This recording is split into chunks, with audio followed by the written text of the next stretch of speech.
ज्वाला जी के मंदिर में आक्रमण किया, ज्वाला जी के मंदिर में आक्रमण किया तो उन्होंने देखा कि वहां पर मंदिर के अंदर से उन्होंने 60 लाख सोने की दिनार, कई मण सोने की मूर्तियां, सोने चांदी की ईंटें, कई मण खालिस सोना, 20 मण चांदी और अनगिनत हीरे जवाहरात मोती लाल और नीलम मिले हैं। यह हुकूमत तारीख में उनका दरबारी लिखता है।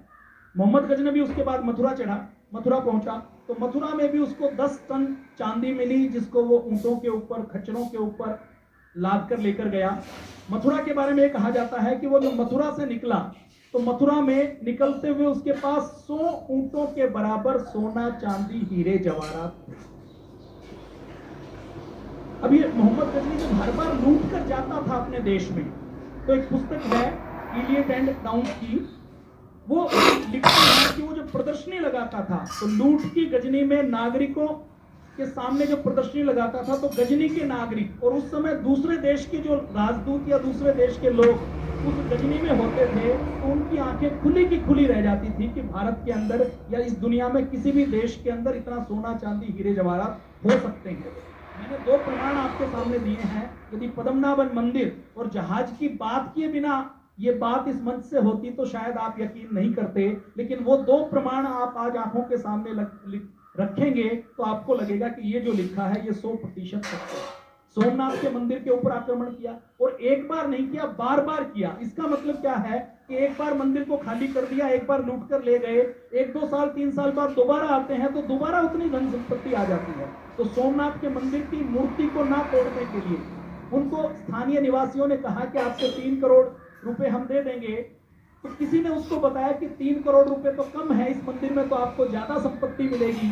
जैसे कोई पद्मनाभन मंदिर के ऊपर आक्रमणकारी आए और उसको हम कहें कि आप कुछ करोड़ रुपए ले लीजिए, कुछ 1000 करोड़ ले लीजिए, तो जब उसको पता लगेगा कि इसके अंदर 1.5 लाख करोड़ रुपए तो कुछ तहखानों में है तो वो हमारे ऑफर को मानेगा नहीं। ऐसे ही उसने स्वीकार नहीं किया और उसने मंदिर को तोड़ा और तोड़ने के बाद उसके इतिहासकार लिखते हैं कि उसमें से इतने हीरे जवाहरात, इतना सोना चांदी निकला जितना पुजारी दे रहे थे वो उससे कई गुना ज्यादा था। अब ये एक बात यहाँ पर लिखी हुई है, वो कहते हैं कि उस मंदिर में जो सोने की चेन थी, उन सोने की चेन का वजन 200 मण सोने के बराबर बनता है। मैं इसको नहीं कह रहा कि 200 मण है या इससे कुछ कम ज्यादा है, पर अगर हम पद्मनाभन मंदिर को सामने देखते हैं तो हमें लगता है कि ये सत्य लिखा होगा, इसमें झूठ होने की गुंजाइश नहीं है। उसके बाद एक और आक्रमणकारी का नाम आपने सुना होगा, नादिर शाह का। नादिर शाह 17वीं शताब्दी में भारत आया और ये मैंने जो मोहम्मद गजनवी की बात की है तो मोहम्मद गजनवी के कुछ आक्रमणों की बात की है। वो जब हर बार आता था तो अनेकों शहरों को लूटता था, अनेकों शहरों से लूट करता था। और वो जब देखिए अरब से कोई यहां आएगा तो उसके वापस जाने की गारंटी नहीं है।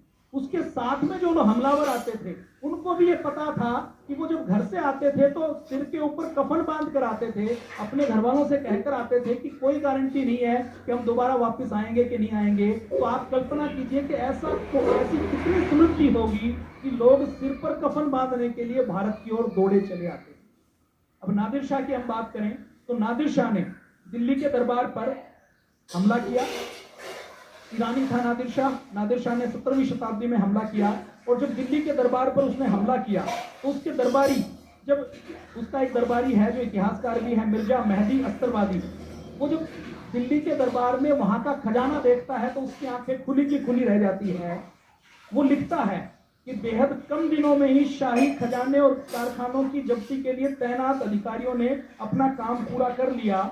यहाँ तो हीरे मोती जवाहरात रत्न सोने चांदी के बर्तन और दूसरी चीजों का सागर है और इनकी संख्या इतनी ज्यादा है कि हमारे खजांची और मुंशी सपने में भी इनको बही खातों में दर्ज नहीं कर पाएंगे। मतलब इतनी है कि उसको गिन नहीं सकते। जैसे पद्मनाभन मंदिर में जो अधिकारियों की फौज लगाई गई जिसने एक एक आइटम की गिनती की थी, तो उनको गिनती करने में कई महीने लगे थे, तब जाकर कुछ तहखानों की उन्होंने गिनती की थी। तो लूट का सामान जो नादिर शाह लेकर गया उसके बारे में ये कहा जाता है कि वो 28,000 खच्चरों पर, गधों पर, ऊंटों पर, हाथियों पर, बैलगाड़ियों पर लाद कर लेकर गया था। और एक बात और खास तौर पर नादिर शाह के आक्रमण के समय लिखी जाती है, वो कहते हैं कि 200 गाड़ियों में तो केवल महिलाओं का जो वो सामान था जो नादिर शाह और उसके दरबारियों ने लूट के बाद, मुसलमान देखे कहीं पर भी लूट करते थे तो केवल लूट नहीं करते थे, उनके युद्ध के कोई नियम नहीं होते थे। अपने भारत में तो युद्ध के नियम भी होते थे। तो वो जो लूटने के बाद, पुरुषों की हत्या करने के बाद वहां की महिलाओं से शादियां कर लेते थे या उनको हरम में गुलाम बना लेते थे।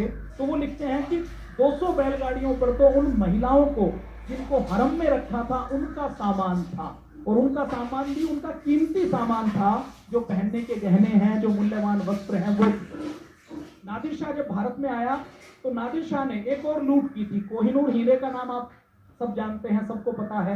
वो कोहिनूर हीरा भी नादिर शाह भारत से लूट कर लेकर गया था। उस कोहिनूर हीरे की कीमत के बारे में आज कोई अंदाजा नहीं लगता, लेकिन ऐसा माना जाता है कि एक कोहिनूर हीरे से, क्योंकि दुनिया में उसके बराबर दूसरा कोई हीरा नहीं है, तो उस एक कोहिनूर हीरे से कई ताजमहल बनवाए जा सकते हैं, ऐसा लोगों का मानना है। तो आप कल्पना कीजिए कितनी संपत्ति भारत में रही होगी।